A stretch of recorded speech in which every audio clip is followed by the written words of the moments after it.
What if I told you that Marie Antoinette, the Queen of France, the symbol of elegance and power, harbored a secret life behind the gilded walls of Versailles, one so scandalous it could have toppled a kingdom?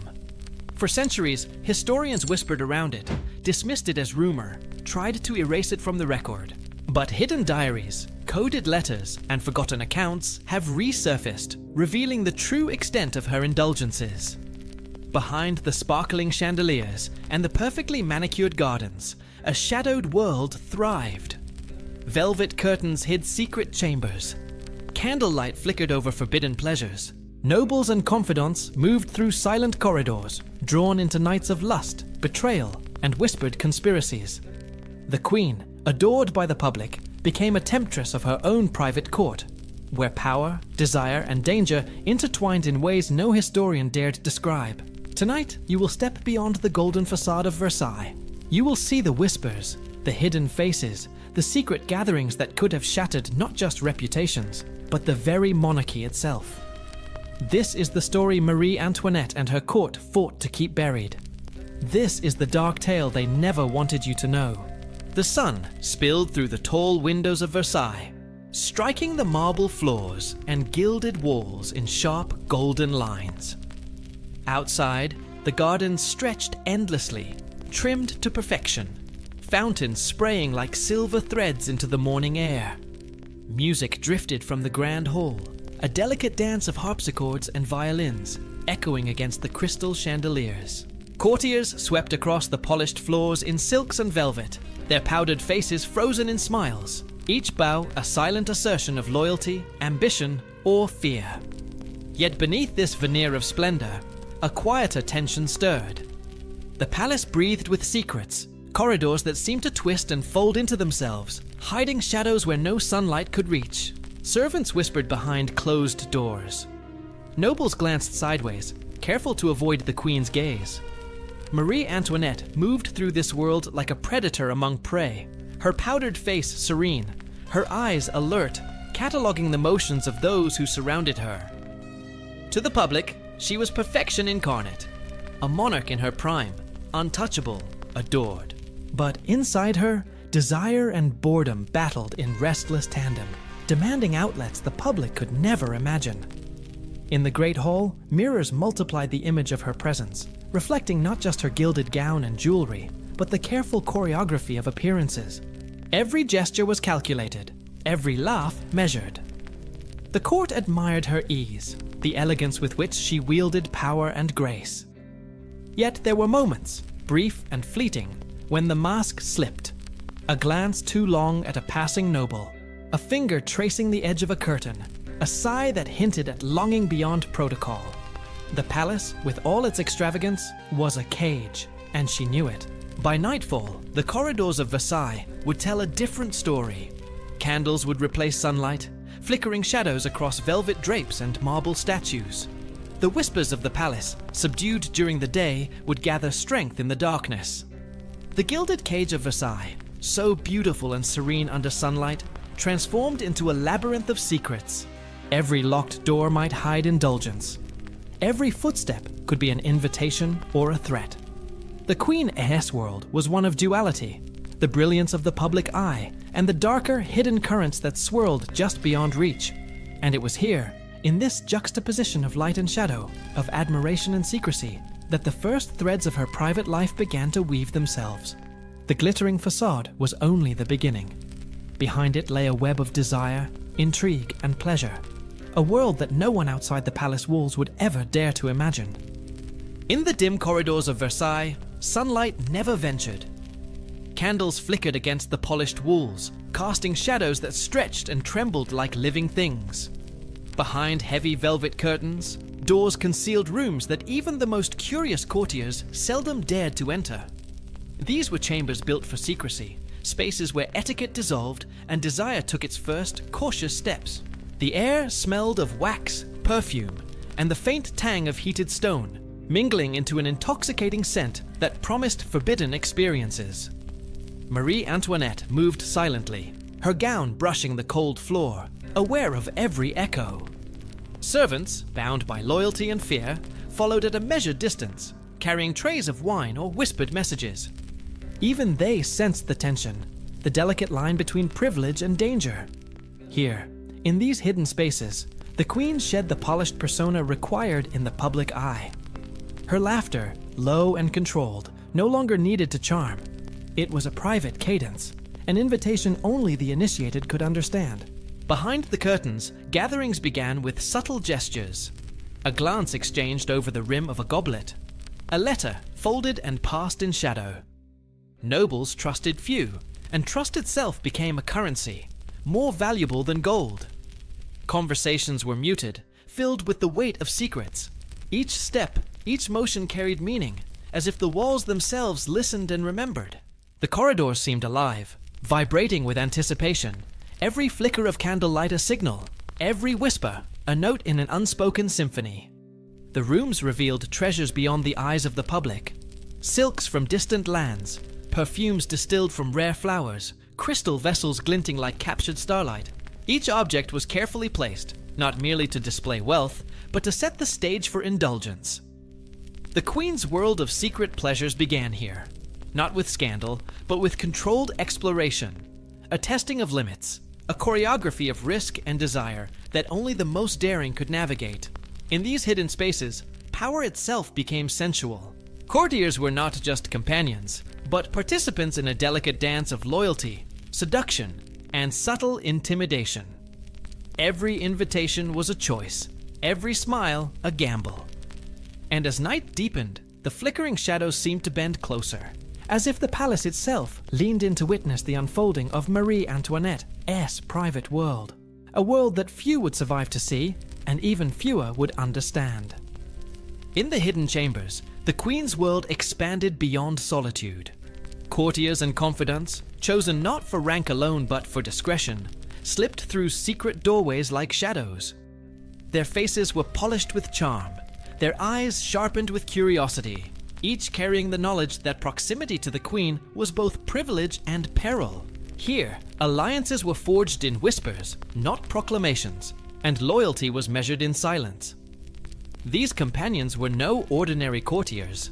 Some bore secrets of their own, darker than the palace walls could contain. Others had been drawn into Marie Antoinette's orbit by fascination, ambition, or whispered promises. The gatherings they attended were a delicate balance of seduction and strategy. Every glance, every tilt of the head, every brush of a hand against velvet was a subtle negotiation of power. Pleasure and politics were inseparable. Indulgence became a game with stakes higher than any duel or courtly intrigue. The queen herself was the axis around which this secret world turned. Her laughter, low and melodic, commanded attention. Her gaze, whether sharp or indulgent, revealed little, yet suggested everything. A noble might approach, hands trembling, offering a carefully chosen word or a rare token of devotion. Another might linger in shadow, waiting for a subtle signal, a small gesture that would grant access to forbidden moments. To outsiders, these interactions would appear mundane. Within these walls, they were rituals, rehearsed and dangerous, each one a thread in a tapestry of secrecy and desire. The air shimmered with tension and anticipation. Candlelight danced across silken gowns, glinting jewelry, and pale skin. Music from hidden instruments threaded through the room, punctuating laughter, murmured promises, and suppressed gasps. Every sound, every movement heightened the awareness that discovery could come at any moment. Trust was fragile. Betrayal could ripple through the chambers like a knife through velvet, yet the allure was irresistible. Each companion, each moment of closeness, offered access to a power that existed nowhere else in France, a power beyond titles, beyond crowns, beyond the eyes of history. And so the queen's private circle grew, bound by secrecy, fascination, and fear. They were co-conspirators in a life the world would never see. Together, they built a world of indulgence, fleeting yet potent, where the ordinary rules of Versailles dissolved. Here, behind the walls no sunlight touched, the queen was not the figure the public adored. She was an enigma, a sovereign of shadows, a temptress whose dominion was measured in whispers and stolen glances. And in this twilight realm, desire and danger were one and the same. As dusk settled over Versailles, the palace shifted. The sunlight that had polished marble and gilded edges retreated, leaving corridors and halls awash in golden candlelight. Shadows stretched long and trembled across walls, hiding corners where secrets waited. Outside, the gardens grew quiet, fountains whispering softly, as though aware that the true life of the palace now unfolded inside. Behind heavy doors, the queen's private world stirred. Courtiers moved like phantoms, gliding across polished floors, careful not to disturb the fragile tension. Music from hidden instruments floated through the rooms, soft harps, plucked strings, and distant piano notes, intertwined with muffled laughter and hushed conversations. Every sound carried significance. Every step could alert an unwanted listener. The corridors themselves seemed to breathe with the anticipation of clandestine pleasure. Candles flickered against silk drapery and crystal chandeliers, throwing reflections across pale skin, painted faces, and the jewels that adorned courtiers. The air was scented with rare perfumes, their sweetness mingling with the warmth of heated rooms. Wine flowed in crystal goblets, and delicate treats from distant lands were shared in silence, each bite a ritual of indulgence. The gatherings were orchestrated with precision, a glance, a gesture, a whispered word, all choreographed to sustain secrecy and heighten desire. In these shadowed chambers, Marie Antoinette fully emerged from her public persona. She laughed freely now, a low melodic sound that vibrated with command and amusement. Her eyes, dark and observant, traced every movement, every expression. Courtiers responded in kind, each aware that their behavior was being measured, their loyalty tested, pleasure and risk intertwined. The thrill of indulgence was inseparable from the danger of discovery. Each night became a performance, a delicate balance between ecstasy and exposure, between power and vulnerability. The palace, once a glittering symbol of monarchy and refinement, transformed under candlelight into a labyrinth of indulgence and secrecy. Every corridor, every chamber, every whisper became part of the queen's hidden realm. A world where desire dictated actions, and the rules of Versailles no longer applied. And as the night deepened, the palace seemed to hum, alive with the promise of forbidden pleasures. Within its walls, Marie Antoinette reigned not just as queen, but as sovereign of shadows, orchestrating a secret empire where indulgence, danger, and ambition merged into a single intoxicating rhythm. Night had draped its velvet cloak over Versailles, and the palace, once dazzling in daylight, now seemed transformed. Hallways stretched in near-total darkness, illuminated only by the trembling flames of wall-mounted sconces. Every shadow was a potential secret, every corner a threshold to a world forbidden to the public eye. Behind inconspicuous doors, chambers lay hidden, locked, guarded, and whispered about by those who dared not speak too loudly. The Queen's arrival was never announced. Silently, she slipped through these corridors, her silk skirts whispering against the polished floors. Servants followed at a measured distance, carrying trays of wine or delicate offerings, their faces calm but alert, knowing that any misstep could unravel the delicate tapestry of secrecy. These hidden rooms were far removed from the prying eyes of Versailles, crafted for indulgence, intrigue, and the intoxicating pull of the forbidden. Inside, the air was thick with candle smoke, mingling with the scents of rare perfumes and polished wood. Music, barely audible, wove itself through the chambers, plucked strings, soft harps, the occasional hum of a whispered melody. Shadows flickered against gilded mirrors and velvet drapes, creating illusions of movement, of eyes watching, even where none existed. Every detail was intentional. The arrangement of chairs, the placement of goblets, the subtle positioning of silk cushions, all choreographed to heighten anticipation, control perception, and preserve secrecy. Guests arrived in silence, moving like ghosts into the Queen's private domain. Courtiers trusted few, and every invitation was a statement of loyalty. Eyes met across the room, measuring intentions and gauging responses. Whispered greetings carried weight, and subtle gestures signaled approval or warning. The Queen herself was both conductor and audience, her presence commanding attention without overt effort. Every glance she cast could provoke desire, suspicion, or fear.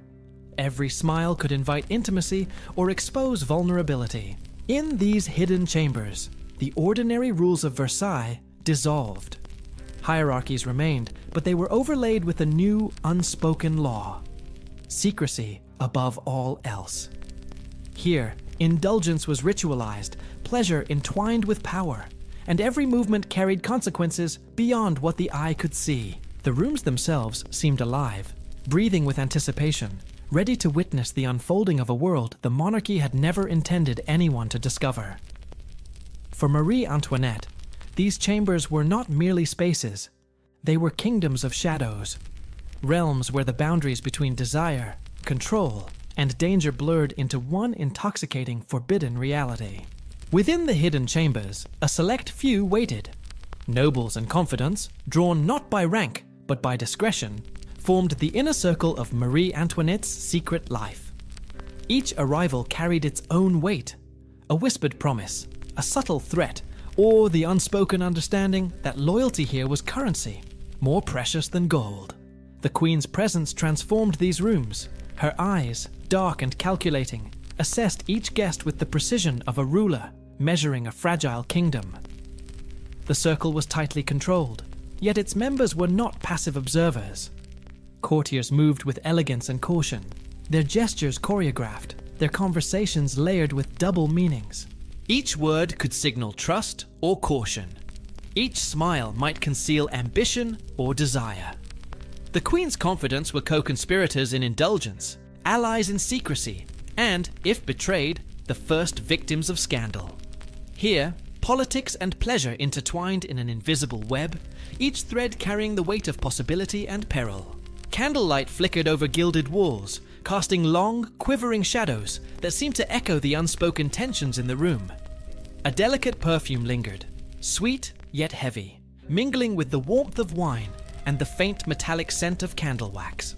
Musicians, positioned discreetly in corners, filled the space with melodies that were soft enough to remain private, yet insistent enough to bind the circle in a shared rhythm.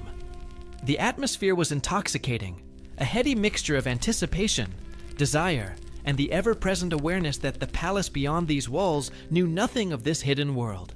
Trust, once earned, was both fragile and absolute. A misplaced glance, an offhand remark, or a hesitation could unravel carefully nurtured relationships. Every member of the circle was both participant and observer, caught between the exhilaration of indulgence and the danger of exposure. Here, allegiances shifted like shadows, loyalty was tested in silence, and the Queen's judgment was final. One misstep could be remembered for years. One act of discretion could secure a place in the inner sanctum for life. In this circle, Marie Antoinette was not merely a monarch.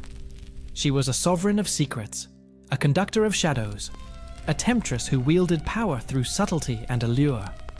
Her companions understood that each night was a delicate dance. Pleasure mingled with threat, desire with diplomacy, and indulgence with consequence.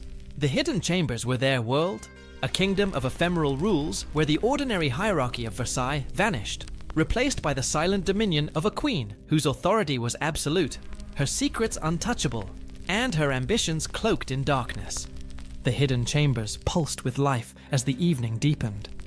Candle flames flickered against gilded mirrors, their reflections multiplying the Queen's presence a dozenfold, as if the room itself had grown aware of her dominion. Every surface shimmered with anticipation. Crystal goblets refracted light like captured starlight, silken drapery whispered under gloved fingers, and the faint scent of rare incense curled through the air, thick and intoxicating. The world outside, its etiquette, its scrutiny, its rigid order, had ceased to exist. Here, only sensation reigned. Music played softly, notes winding around the walls, sliding into the spaces between laughter and hushed murmurs. A harp plucked by slender fingers, a cello moaning in the distance, the barely audible shuffle of silk on polished floors, all fused into a rhythm that guided the circle's secret desires. Every sound became amplified, every whisper a promise, every touch electric with the tension of risk. The chambers seemed to breathe in harmony with its inhabitants, inhaling anticipation, exhaling secrecy. Marie Antoinette moved among them like a shadow made flesh, observing, testing, and commanding. Her fingers trailed along the edge of a table, a brush against a shoulder, a glance that lingered too long. Courtiers responded in kind, hesitant, deliberate, aware that pleasure and danger were inseparable here. Candles flickered over flushed cheeks and glistening eyes. A drop of wine fell unnoticed onto a silken sleeve, its stain a tiny emblem of indulgence. Every sense was heightened. The warmth of the air, the sweetness of scents, the softness of textures, all conspiring to blur the boundary between restraint and surrender. Food arrived in silent procession. Delicacies from distant lands, fruits rare enough to command attention, pastries delicately glazed, their aroma both inviting and overwhelming. Wine glinted like liquid rubies in crystal glasses, its weight a gentle encouragement toward abandon. Touch became language. Glances conveyed promises. Whispered words built invisible bonds of complicity. Each participant existed in a heightened state of awareness. A dance choreographed not by music alone, but by the subtle interplay of desire, risk, and control. Even the palace itself seemed complicit. Walls absorbed murmurs and laughter, shadows lingered in corners, and candlelight flickered as if anticipating the next move. Here, Marie Antoinette's secret life unfolded in full force, a carefully orchestrated chaos where sensation dominated reason, where indulgence carried the thrill of peril, and where the queen's dominion was absolute. The hidden chambers were alive, a kingdom of the senses, where the rules of Versailles dissolved and only the intoxicating immediacy of desire remained. Even in these hidden chambers, loyalty was never absolute. Shadows stretched across velvet curtains, concealing more than flickering candlelight. They hid envy, ambition, and suspicion. Among the confidants, subtle rivalry simmered beneath smiles. Every whispered compliment or cautious glance could mask resentment, and every gesture was scrutinized for hidden intent. The queen's favor, though generous, was finite, and in the world of indulgence, scarcity of attention bred silent treachery. A note slipped beneath the door, a brief exchange in a corner, half heard, half concealed. Courtiers began to measure their words, their glances, their very presence against the fragile balance of power. Betrayal here was not violent, not overt, but surgical. A misrepresented comment, a hidden glance, a secret observed and remembered. The queen, aware of each nuance, watched with calm calculation. One misstep could fracture the circle, destabilize alliances, or invite scandal to breach these chambers and spill into the daylight world of Versailles. Candles cast long, trembling shadows across the faces of courtiers, making them appear as both observers and specters. The chamber seemed to lean closer, as though the walls themselves were conspirators, pressing the occupants into awareness of every thought, every impulse. Music continued in the background, but now it carried tension rather than rhythm. Each note a reminder that pleasure and danger were inseparable, that indulgence was inseparably bound to risk. Even minor betrayals carried weight. A whispered rumor, intended for the ears of a trusted few, could ripple outward like poison. Courtiers watched each other, wary and calculating. Some sought to manipulate, others to protect, and a few moved purely for self-preservation. In this environment, the queen's power was absolute, yet it relied entirely on secrecy and discretion. The room was a microcosm of Versailles itself, opulent, alluring, and poised on the knife edge of collapse. By the end of the night, the chamber held both triumph and trepidation. Secrets had been shared, desires indulged, and alliances tested. Yet beneath the laughter and candlelight lurked the unspoken truth. No indulgence, no pleasure, no favor could be truly secure. Every act carried a shadow, and every shadow carried consequence. Marie Antoinette ruled not just through authority, but through the careful orchestration of desire and fear. In this delicate balance, the queen's inner world flourished, but the seeds of betrayal had been quietly sown, ready to bloom in the hours, days, and years to come. The palace walls, which had once absorbed only laughter and candlelight, now carried a different weight. The burden of secrets on paper. In hidden drawers, beneath carved desks, and behind loose panels, letters and diaries lay forgotten, or deliberately concealed. Their words, delicate yet damning, chronicled nights that Versailles had never sanctioned. Every page was a testament to desire, duplicity, and the fragile line between pleasure and peril. Marie Antoinette's own hand appeared in many of these documents, looping letters with careful precision, often coded, often guarded by cryptic symbols only her closest confidants could decipher. Each entry revealed more than indulgence. It revealed the intricacies of her private court, the hierarchy of trust, and the subtle manipulations that sustained it. These writings were more than personal. They were instruments of influence, capable of rewarding loyalty or punishing betrayal with nothing more than a carefully chosen word. Courtiers and servants recorded their own impressions. Some wrote with reverence, documenting the queen's favor or noting the delicate choreography of the gatherings. Others wrote in fear, sketching the events in muted tones, wary of how their words might be used against them. Even the act of reading became a gamble. One careless glance, one improperly stored letter, could unleash consequences that reached beyond the shadows of these chambers into the sprawling sunlit corridors of Versailles. The air around these documents seemed thick with tension, as though the parchment itself whispered warnings. Candles burned low, casting wavering light on elegant scripts, the ink glistening like captured blood. The walls themselves, steeped in centuries of observation, seemed to listen, holding memory of every illicit word, every secret exchange. It was a quiet kind of terror, the knowledge that pleasure, indulgence, and desire could be traced, chronicled, and weaponized at any moment. And yet, for all the danger, the Queen's Circle continued to document, to record, to memorialize their hidden lives. Each diary, each letter, each coded note was a piece of an empire within an empire, a private Versailles layered within the public spectacle. These words, though fragile, carried power. The power to shape reputation, to influence loyalties, and to preserve the legacy of knights the world would never officially acknowledge. Within these pages, the pulse of secrecy beat strongest, a reminder that whispers could travel faster than footsteps, and that the pen was often sharper than any blade. Even in the deepest shadows of Versailles, nothing remained truly hidden.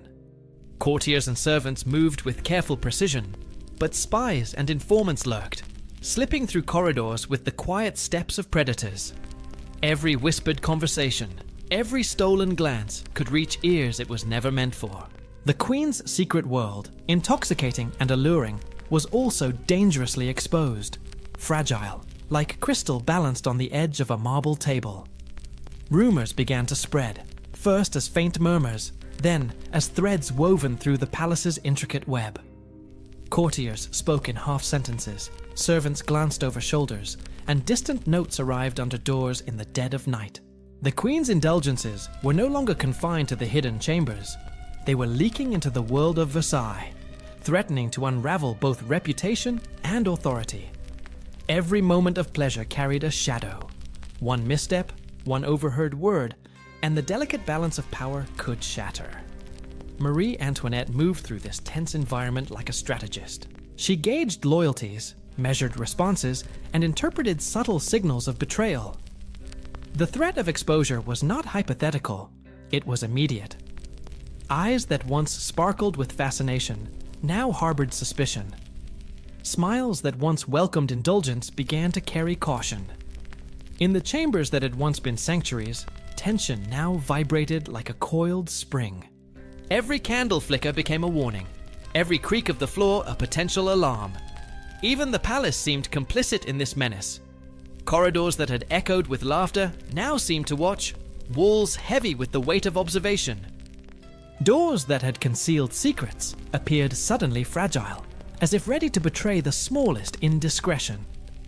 And outside, the public eye loomed unseen, yet ever present. Letters could be intercepted, servants could be questioned, rumors could escape into salons and streets. The very architecture of Versailles, grand and imposing, became a maze of peril where every shadow could harbor revelation. Yet the allure of secrecy was too strong to resist. The Queen's private circle pressed on, aware of the stakes, driven by desire, loyalty, or ambition. Every act of indulgence was a gamble, every word a potential weapon. The hidden chambers were both sanctuary and trap, a place where pleasure and danger intertwined so tightly that one could no longer exist without the other. And as night deepened, the specter of exposure loomed larger than any candlelight, reminding all present that the Queen's dominion, powerful though it was, relied entirely on the fragile thread of secrecy. Word of Marie Antoinette's secret life crept slowly from the shadows into the broader court. At first, only hints, furtive glances, half-heard murmurs in hallways, servants exchanging subtle nods. But whispers, once begun, were impossible to contain.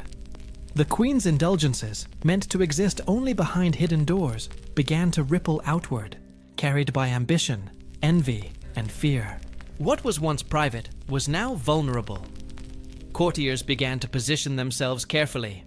Some sought advantage, spinning half-truths to curry favor with rivals or the king. Others feared association, knowing that proximity to scandal could destroy reputation. Every gesture in public became loaded. A bow too deep, a smile too slow, a hand brushed carelessly. The Queen's once untouchable presence was now scrutinized, and even allies measured their allegiance with newfound caution. The palace that had been a theater of indulgence turned into a court of observation, where private pleasure collided with public image. Letters, intercepted or copied, carried accusations, insinuations, and hints of betrayal. Diaries fell into the wrong hands. Rumors wove into the fabric of Versailles like poisonous threads, infecting salons and drawing attention from the most powerful figures in the kingdom. Even those previously loyal could no longer ignore the possibility that indulgence might become scandal, and scandal might become ruin. Every secret gathering, every hidden smile, now carried the weight of potential exposure. Marie Antoinette remained outwardly composed, her public persona untouched, but behind her powdered smile, tension festered. She understood that scandal was no longer an abstract threat. It was tangible, creeping toward her through letters, whispers, and vigilant eyes. Each night spent in secret indulgence became a gamble, each choice a calculated risk. The allure of pleasure was tempered by the growing awareness that discovery could fracture the monarchy itself. And so the court balanced delicately between indulgence and exposure. The Queen's world of hidden desire was seductive and intoxicating, yet every move was shadowed by danger. In Versailles, power, pleasure, and scandal were intertwined, forming a web so intricate that one wrong step could unravel it entirely. The Queen's secret life, once confined to the candlelit chambers, was now on the precipice of public destruction. A scandal in the making that threatened to consume both her reputation and the fragile authority of the crown. Every indulgence carries its toll, and in Versailles, the cost was far greater than gilded pleasure. The Queen's secret gatherings, once contained behind velvet curtains and locked doors, began to ripple outward, touching the fragile threads of the monarchy itself. Nobles whispered in salons, servants gossiped in hallways, and the people beyond the palace walls murmured with growing suspicion. The duality of Marie Antoinette's life, the adored public monarch versus the mistress of hidden desires, was becoming impossible to maintain. The threat was not merely scandal, it was the erosion of trust. Courtiers calculated every interaction, choosing alliances based not on loyalty, but on self-preservation. Some sought to protect her, while others quietly recorded details that could one day topple the monarchy. The Queen's allure, once untouchable, was now entangled with fear, suspicion, and the potential for betrayal. Pleasure had its price, and that price was rising. Outside the palace, whispers fed into discontent. Stories of excess and secrecy, true or imagined, spread among those who had little but their eyes and ears. The opulence within Versailles, once admired, now inflamed resentment. The Queen's hidden world, silks, candlelight, music, and whispers of forbidden indulgence, became a symbol of a crown disconnected from reality. Desire, once private, was now political, a force capable of destabilizing an entire kingdom. Even within the palace, the price manifested in subtle, insidious ways. Tension sharpened interactions, fear muted laughter, and caution replaced abandon. Each night in the hidden chambers required negotiation, diplomacy, and constant vigilance. The pleasure the queen sought was inseparable from the risk it carried. Every stolen glance, every whispered word, every indulgence was a thread pulled taut, threatening to unravel the fabric of Versailles itself. And yet, she persisted. Desire is a force that defies prudence. Marie Antoinette's private world continued to flourish, even as the cost grew heavier. Each secret gathering, each indulgent night, was a testament to her audacity, her power, and the fragile nature of secrecy. The price of desire was not merely scandal, it was the slow, almost imperceptible weakening of the monarchy, a subtle erosion that would eventually collide with revolution. In the gilded halls and shadowed corridors, pleasure and peril were entwined, and the queen's secret life became a prelude to the unraveling of an empire. By the early hours of dawn, Versailles no longer exuded the serene elegance of its daylight splendor. The corridors were quieter, yet heavy with tension, the weight of unseen eyes lingering like smoke. Outside, the gardens, so meticulously groomed, appeared subdued under a pale, gray sky, as though the palace itself sensed the unrest swelling beyond its walls. The queen's secret life, once confined to shadows, was now pressing against the fragile veneer of order that held the court together. Rumors, long whispered, began to acquire substance. Courtiers spoke in guarded tones, exchanging fragments of overheard words and stolen glances. Even loyal servants carried unease in their steps, recognizing that loyalty was no shield against scandal. The gilded cage of Versailles, a place of indulgence and secrecy, had become a crucible for fear. Each hallway echoed with the subtle tremors of anxiety, each door a potential barrier against exposure. Outside the palace, the kingdom stirred.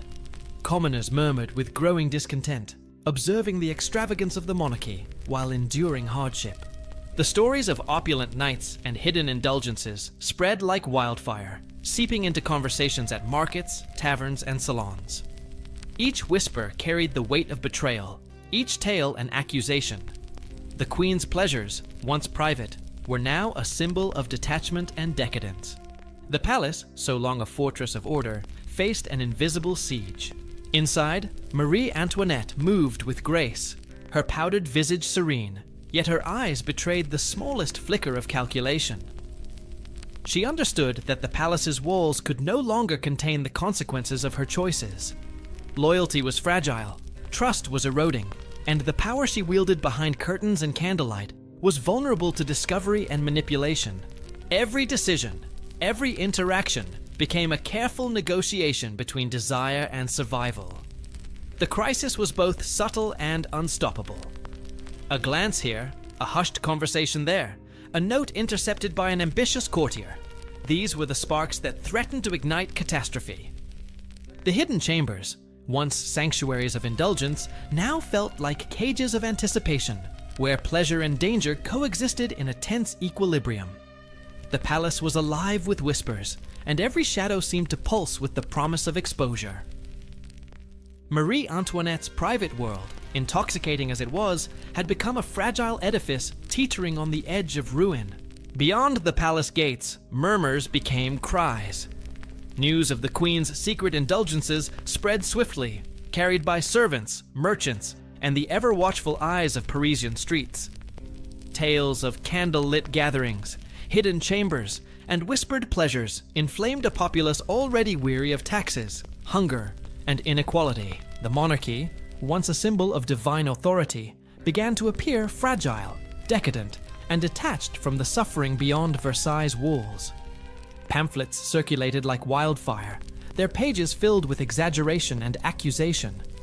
Illustrations depicted the queen in lavish, almost grotesque excess, her hidden pleasures transformed into public scandal. Each image, each word, sharpened resentment. Crowds gathered in marketplaces, gossiping with fervor, their voices rising in unison against the opulence they could never touch. What had been secret indulgence became a rallying point, a symbol of the widening chasm between ruler and subject. Even within the city, whispers of conspiracy and betrayal took root. Letters passed quietly between households, and rumors mutated with each telling.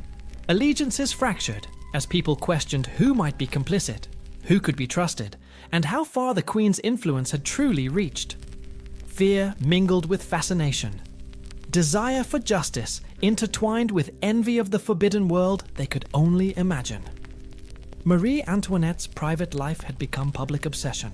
The palace, once insulated, could no longer shield itself from this growing storm.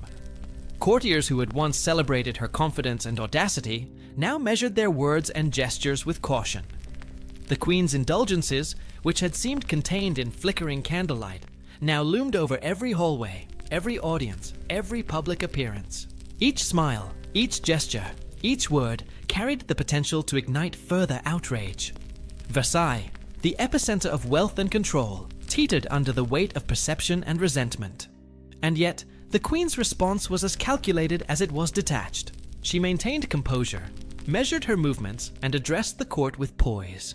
But beneath the powdered elegance, she understood the fragility of her position. Every indulgence, every pleasure, every secret had consequences beyond the walls of the hidden chambers. Public outrage was no longer a distant threat. It was an encroaching force, relentless and unforgiving, poised to topple the gilded world she had so carefully curated. Inside Versailles, the palace breathed tension. Loyalty, once assumed, had become conditional. Courtiers whispered in corridors, each sentence layered with caution and hidden motives. Alliances shifted like shadows, and those who had once flattered the queen now calculated advantage, their smiles veiling ambition and suspicion. Every glance, every gesture became a potential weapon, capable of exposing secrets that had long been contained behind velvet curtains. The queen's private circle, once united by desire and secrecy, began to fracture. A confidant might feign obedience while feeding information to rivals. A servant, long trusted, might pass along overheard whispers to the wrong ears. The walls themselves, witnesses to countless nights of indulgence, seemed to press closer, as though eager to reveal every hidden truth. Marie Antoinette navigated this web of intrigue with poise, but even she understood that no strategy could fully contain the treachery lurking in the shadows. Letters intercepted, conversations misremembered or twisted, and subtle manipulations became the instruments of betrayal. Courtiers vied for influence, some seeking to gain the queen's favor, others plotting to use her indulgences against her. The queen, for all her authority, had become a figure under siege, her power contingent on secrecy, her survival dependent on the delicate management of those around her. Every decision now carried risk. Every act of indulgence was a potential invitation for scandal. The tension escalated during evening audiences and masked gatherings. Courtiers approached with measured words, aware that one misstep could unravel their own position. Flattery, seduction, and feigned loyalty interwove with genuine affection and fear. In this charged atmosphere, pleasure itself became a political tool. Every stolen glance, every whispered encouragement, every gesture of intimacy was laden with meaning and potential consequences. The queen's hidden world, once a sanctuary, now teetered on the brink of exposure, a stage where intrigue and betrayal danced together in dangerous harmony. By the time night fell, Versailles was a palace of shadows. Desire and ambition collided, secrets multiplied, and every corner harbored potential treachery. Marie Antoinette, at the center, remained outwardly unshaken, yet the subtle cracks in her court were unmistakable. The indulgences that had once offered refuge now invited risk. The queen's dominion, powerful yet fragile, depended on navigating this labyrinth of intrigue. A labyrinth in which one false step could ignite scandal, betrayal, and ruin. The fragile world Marie Antoinette had so meticulously curated finally began to crumble. The whispers, once confined to hidden corridors and private letters, now reverberated through the halls of Versailles, through salons, and into the streets of Paris. What had been indulgence and secrecy transformed into public outrage, a tidal wave that no gilded door or candlelit chamber could contain. Courtiers who had once vied for favor now distanced themselves, calculating self-preservation above loyalty. Every gesture, every smile, every acknowledgement carried weight. The palace, a labyrinth of shadows and indulgence, became a theater of tension and suspicion. Even her closest confidants understood that their complicity in secret pleasures could be their undoing, and the Queen's authority, absolute behind closed doors, was now precarious in the public eye. Outside Versailles, the discontent of the people festered. Pamphlets and caricatures painted the Queen as a figure of excess and immorality. Her private world, once a sanctuary of candlelight and whispers, became evidence of detachment, decadence, and corruption. Scandal merged with politics, inflaming a society already burdened by taxes, famine, and inequality. The monarchy, once seen as divine and untouchable, teetered on the edge of collapse. Marie Antoinette, though outwardly composed, faced the consequences of a life lived in duality. Desire had offered her power, pleasure, and control, but it also carried the seeds of ruin. The indulgences, the secret gatherings, the hidden letters, all became instruments in a narrative that would shape history. Behind the powdered elegance and gilded halls, the Queen's legacy began to take its final form. Not merely as a monarch, but as a symbol of extravagance, secrecy, and the perilous intersection of pleasure and power. And yet, even in collapse, there was resonance. The hidden chambers, the whispered promises, and the delicate conspiracies remained immortalized in letters, diaries, and the memory of those who survived them. They testified to a world unseen by history's mainstream accounts, a world of indulgence, shadowed power, and the haunting beauty of secrecy. Marie Antoinette's reign, both luminous and tragic, became an emblem of how desire, ambition, and secrecy can elevate and destroy, leaving a legacy that echoes far beyond gilded walls.